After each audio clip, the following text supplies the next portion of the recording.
Hello children, this is a complete detailed module on the poem The Ball Poem. ये poem John Berryman ने लिखी है and it is prescribe for the book first flight class 10 English for CBSE। और इस module में हम देखेंगे full explanation of the poem, उसको साथ के साथ समराइज़ करूँगी मैं, और साथ ही आपको मैं थीम, सेंट्रल आइडिया और साथ ही एग्ज़ाम प्रिपरेशन मटेरियल भी आपको यहीं पे मिलेगा।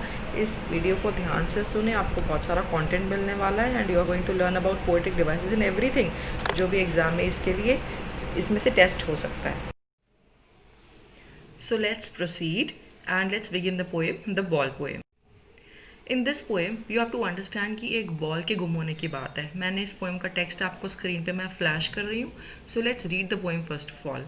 इसको रीड करेंगे, अगर बेटर होगा आप यहाँ पे वीडियो पॉज करें, मैं 5 तक काउंट करूँगी और इस पॉज टाइम में आप इस पोएम को खुद रीड करें जितना भी समझ आए। So 1 2 3 4 5, pause the video. Now if you unpaused और आपने इस पोएम को रीड कर लिया है, शायद आपको कुछ तो समझ आ ही गया होगा। अब मैं आपको बताऊंगी कि पोएम को एक्चुअली समझा कैसे जाता है, which is the correct way of reading a poem.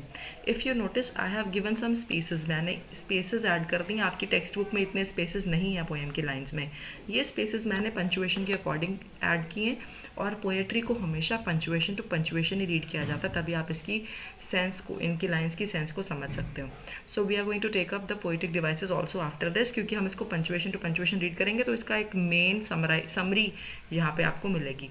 तो क्या होता है इस पोएम में? First of all, what is the boy now who has lost his ball, what is he to do. तो यहाँ तक हमने एक चीज़ पढ़ी।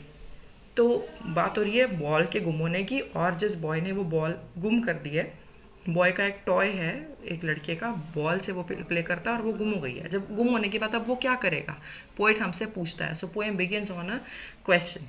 तो एक हमें इन्वॉल्व करता है पोएट, स्टार्टिंग से एक क्वेश्चन पुट कर देता है रीडर के लिए। अब वो हमें साथ लेके चलेगा और वो बताएगा कि वो बॉय क्या करेगा और क्या सोचेगा। I saw it go merrily bouncing down the street and then merrily over. There it is in the water. तो इन लाइन्स में हमें समझ आ गया कि बॉल उसके हाथ से गिर गई और बड़ी खुशी खुशी बाउंस करती हुई स्ट्रीट के अंदर और आगे चली गई स्ट्रीट में, गली में, and then it went into the water. Maybe वहाँ पे कोई डिच था, कोई गड्ढा था, कोई पिट होल था जिसके अंदर वो बॉल गिर गई और वहाँ पे पानी है, वहाँ से बॉल नहीं निकल सकती। No use to say, oh, there are other balls.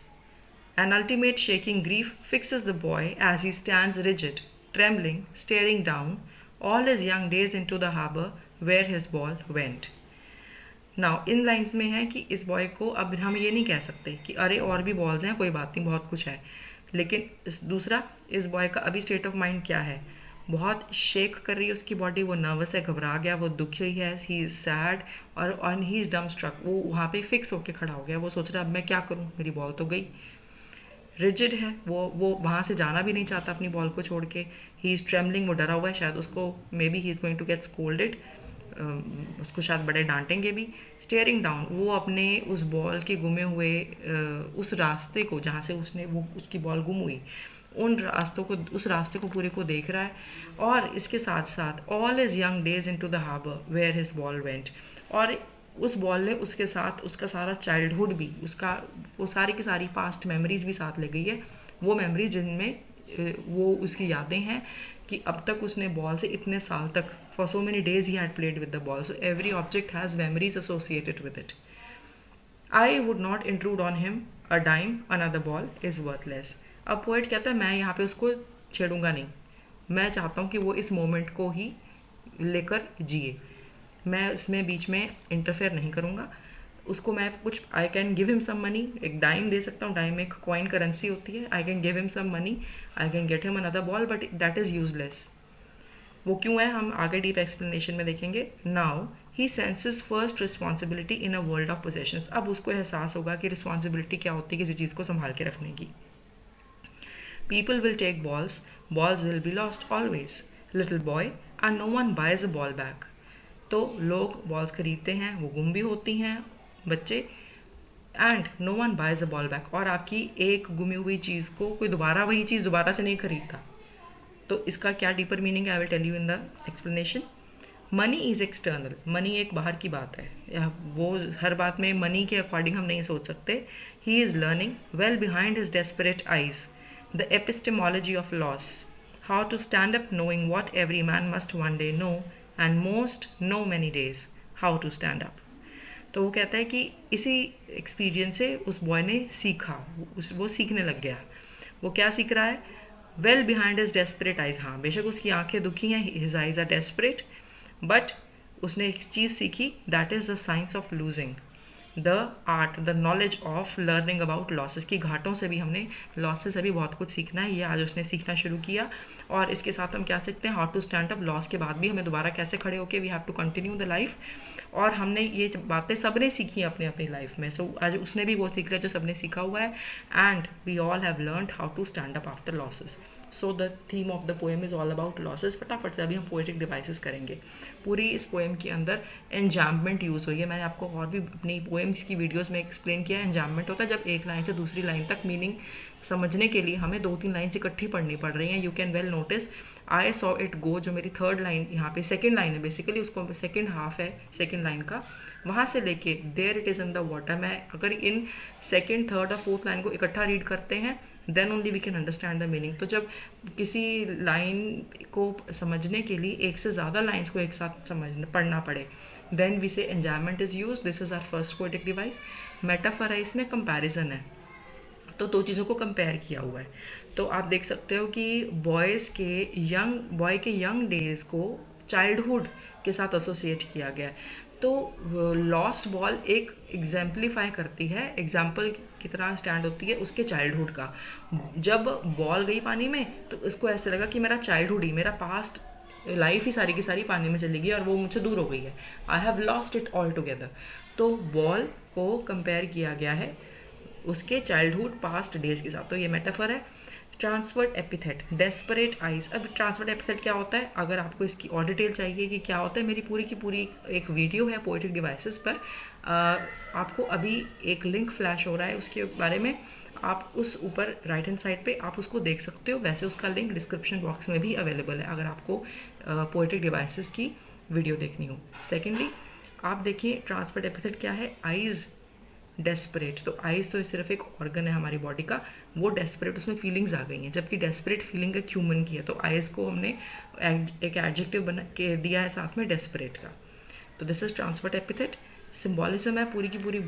Poem में बॉल एक सिंबल की तरह काम करता है. ये सिंबलाइज करता है बॉय की एसोसिएशंस की, बॉय की फीलिंग्स की, उस बॉय की चाइल्डहुड मेमोरीज की. तो उसको एक ऐसा सिंबल यूज़ किया है पोएट ने. Alliteration buys a ball back.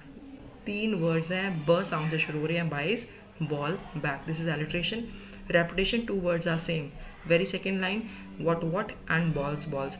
सो जहाँ पर भी रेपुटेशन है ये आपकी एग्जाम्पल है. राइमिंग स्कीम, हमने ये देखना है, इस पूरी पोएम के कोई फिक्स राइम स्कीम नहीं है, कोई पैटर्न नहीं है. So we can say that it is written in free verse. So this was about reading of the poem and poetic devices. Let's quickly understand. Deep जाने से पहले हमें समझना है कि पोएट हमें समझाना क्या चाहता है. नंबर 1 पोएट थीम जो है, these are the themes. Innocence, loss of innocence. जब हमारे साथ लॉसेज आते हैं हम सियाने हो जाते हैं और हमारी इनोसेंस भी उसके साथ ही चली जाती है. We become worldly wise. So loss of innocence. Loss of a loved one. जैसे हमारे मटेरियल्स की लॉस होती है ऐसी हमारी लाइफ में लव्ड वंस की भी लॉस होती है, जिनको हम प्यार करते हैं. May be due to death they may leave us और may be due to some circumstances. बहुत लोग हमें लाइफ में छोड़ के जाते हैं, हमसे दूर हो जाते हैं. फ्रेंड्स, दोस्तियाँ टूट जाते हैं, रिलेशनशिप्स ब्रेक होते हैं, और उनके बाद हम कैसे प्रोग्रेस करते हैं. This is what the poet wants to teach us and he wants to show that how life goes on even when such losses happen in our lives. Money is not the ultimate truth. तो हर बात को, हर relation को, हर happening को हम money से relate नहीं कर सकते. Money cannot make up for all the losses. This is what we have to understand. Feelings are more important than materials and feelings are ultimate teachers. They teach us. Experiences are ultimate teachers.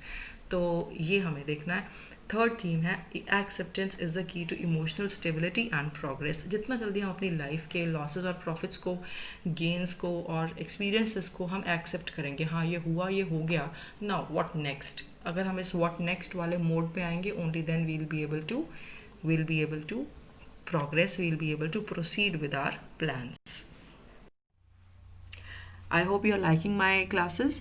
Thanks for being with me at eClasses with Shalini ma'am. I request you all to please like, subscribe and press the bell icon.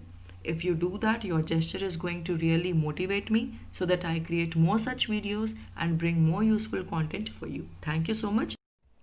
First answer मैंने first कुछ lines को लिखा है यहाँ पे, you can read them, मैं उनको explain कर रही हूँ. Poet asks the readers a question, तो क्वेश्चन से शुरू होता है, वो रीडर्स को इन्वॉल्व करता है. उसने एक बॉय की बॉल को रोल करते हुए देखा, मैरिली बाउंसिंग, मैरिली खुशी खुशी बाउंस करती हुई उछलती हुई, जैसे बॉल उछलती है, वो गली के अंदर गई डाउन द स्ट्रीट और पानी के एक पिट होल में चली गई. ये हाँ हमें पोएट ने प्लेटफॉर्म सेट किया है कि पोएम में क्या होने वाला है, बॉल गुम हो गई.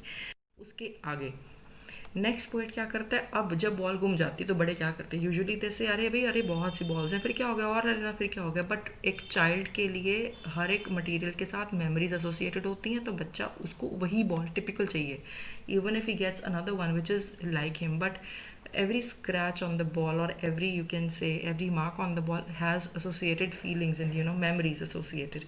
तो हम लोग ये यहाँ पे ये डिनोट करता है कि मटेरियल्स के साथ हम कैसे इमोशनली कनेक्ट हो जाते हैं. और ये देखा जाए हाँ नेचुरल है, बट इट इज़ रॉन्ग. हम मटेरियल्स के साथ इतना कनेक्ट हो जाते हैं कि हम लोग अपने पोजेशंस को छोड़ते नहीं हैं, और उनके लिए we become we might have a very wrong behavioural tendency. This is what the poet wants us to say कि लेकिन बॉय अब उसी स्टेट में, ही इज़ अ चाइल्ड, उसको ये कह देना उस मोमेंट के कोई और बॉल ले लेना, वो हो नहीं सकता, क्योंकि बच्चे को उसी बॉल, वही बॉल वो चाहता है. इस वजह से उसके ऊपर बिहेवियर क्या आता है उसका, shaking grief, he shakes due to nervousness और ग्रीफ, सैडनेस, और वो फिक्स हो जाता है वहीं पे. He cannot leave the place, he stands there only, rigid हो जाता है, बड़ा ही रिजिड है कि मैं यहाँ से नहीं जाऊँगा. साथ के साथ ही इज ट्रेम्बलिंग, सोल्यूशन कोई है नहीं, जाना वो चाहता नहीं. एंड ही स्टेयरिंग डाउन, वो नीचे देख रहा है. कहाँ पर देख रहा है, वहीं पर देख रहा है जहाँ पे बॉल गुम हुई. क्यों, नंबर वन, वो वहाँ पे क्या देख रहा है, बॉल का गुम होना देख रहा है, पर actually what is he looking at, he is looking at the days of his past memories with the ball. Into the harbour where the ball went, उस जगह को ये देखी जा रहा है जहाँ पे बॉल गई, और बहुत देर तक देख रहा है, बॉल निकाल नहीं सकता. But he cannot leave that place because he wants to get the ball back, and he wants to relive those moments, of the best moments in the company of that ball. So he tells him, the poet wants to tell him that okay, other balls are also just like that only. He understands at the same time that such a false consolation cannot be given. So मैं ये read कर रही हूँ, he understands that such false consolation will not make the boy feel any better. A feeling of grief has come over the boy. He stands very straight for some time, and then he starts shivering all over. He watches the ball go into the harbor, down in the water, and he feels that childhood has also taken the same route away from him. तो बच्चे को लगता है कि ball के गुमने से बच्चे का पास्ट बचपन भी गुम हो गया. I would not intrude on him. अब पोएट यहाँ डिसाइड करता है, he says he feels that it would be wrong to go up to the boy and intrude on his solitude. उसके इस अकेलेपन में उसको डिस्टर्ब करना, इंटरफेयर करना गलत होगा. और उसको साथ के साथ पैसे देना कि वो अनदर बॉल ले आए, वो भी कोई वैल्यू नहीं रखता. अब पोएट को लगता है कि इस एक्सपीरियंस ने उसको क्या सिखाना है बच्चे को, फर्स्ट रिस्पॉन्सिबिलिटी. अब वो रिस्पॉन्सिबल होके रहेगा, आगे से अपनी चीज़ों को संभालना सीखेगा in a world of possessions. People will take balls, balls will always be lost, little boy, and no one buys a ball back. अब उसको समझ आएगा कि लोग बॉल्स खरीदते रहेंगे और गुम करते रहेंगे, और गई हुई चीज़ को दोबारा नहीं पाया जाता, उसका नेक्स्ट स्टेप लिया जाता है. Class 9 you must have done a poem the road not taken. उसमें एक लाइन आती है, one way leads on to another way. तो way leads on to way, ये जो एक्सप्रेशन है ये यही है. अगर आपने कोई जो अपॉर्चुनिटी लूज़ कर भी थी, आप उसको दोबारा नहीं उसको टैप करोगे, you will automatically be directed to the next whatever opportunity. अगर कोई बच्चा क्लास 8 में उसके 90% मार्क्स नहीं आए, हाँ माना कि वो पास हो गया, वो 9th में चला गया, वो 10th में चला गया, अब वो दोबारा से उसको रिपीट नहीं करेगा कि भाई मेरे को तो 90% पहले 8th में लाना है तभी मैं 9th में जाऊँगा. नहीं, उसको नेक्स्ट क्लास में जाना ही पड़ेगा, क्योंकि हमेशा ऐसा नहीं होता कि आप पीछे आके उस जो छूट गया काम उसी को करो, क्योंकि उसमें आपका टाइम और वेस्ट हो जाएगा, और आपकी स्पीड आगे जाने की वो भी थोड़ी सबडी हो जाती है, वो भी थोड़ी पुल डाउन हो जाएगी. मनी इज़ एक्सटर्नल, ये बड़ा इंपॉर्टेंट लाइन है. इस लाइन का बहुत बातों में मनी एक्सटर्नल है, materialism is not the ultimate solution. जबकि हम ह्यूमंस हमेशा ये सोचते हैं कि मटीरियल्स ही हमें सब कुछ दे सकते हैं. No, we are associated with materials, but then materials have limitations and we realize it very late. He is learning I'm going to read this line. Money is only something that you can show off, but ultimately it cannot buy you inner peace. Here the ball is a symbol for all of one's possessions. तो ball possessions materials को denote करता है, ये symbol बन गया. Poet is saying that we can certainly lose them one day and they cannot be easily replaced. लेकिन इस loss में हम लर्न बहुत कुछ करते हैं. हमारी आइज़ डेस्परेट होती हैं, जैसे उस बॉय की थी यहाँ पे डेस्परेट आइज़ थी, वो उसी बॉल को वापस चाहता था, लेकिन उसने सीखा कि लॉसेस का मतलब क्या होता है. Epistemology means the science, the knowledge, understanding about the concept of losses. उसने एपिस्टेमोलॉजी वर्ड का मतलब होता है द साइंस ऑफ समथिंग, तो understanding the science of something. तो यहाँ पे लॉसेस की भी एक साइंस है, नुकसानों का भी एक कॉन्सेप्ट है जो हमें समझना है, और वो उस बॉय ने यहाँ पर सीखा. तो हम सब ने ये लॉसेस का कॉन्सेप्ट सीखा अपनी लाइफ में, and we all have learned how to stand up, कि उसके बाद हमें आगे खड़े होकर आगे दोबारा से how do we have to begin the life again. So his eyes have become filled with an awful sadness, but that behind all the grief, he is learning an important lesson. What is the lesson? The loss of things one considers is precious. He is learning a lesson that every man must learn, and one that man must learn, and again he is learning how to accept the loss and then to move on. Suddenly the boy is brought back to his senses after hearing the sound of a whistle nearby. He can no longer see the ball. अब ये जो part अभी था whistle वाला, ये एक poet ने कुछ एक्सटेंड किया है इस पोएम को, जो कि आपके सिलेबस में इंक्लूडेड नहीं है. So I am just concluding it here only that the boy learns how to make losses and how to stand up after that. I hope you've understood this poem completely and this content is going to be useful to you. Poem is quite simple. Remember the 3 points of theme that I have told you before explanation of the poem. आप उनको याद रखें, poem को दोबारा पढ़ें. I'm sure you're not going to miss anything about this chapter. Keep excelling in English. Thank you from E-Classes by Shalini.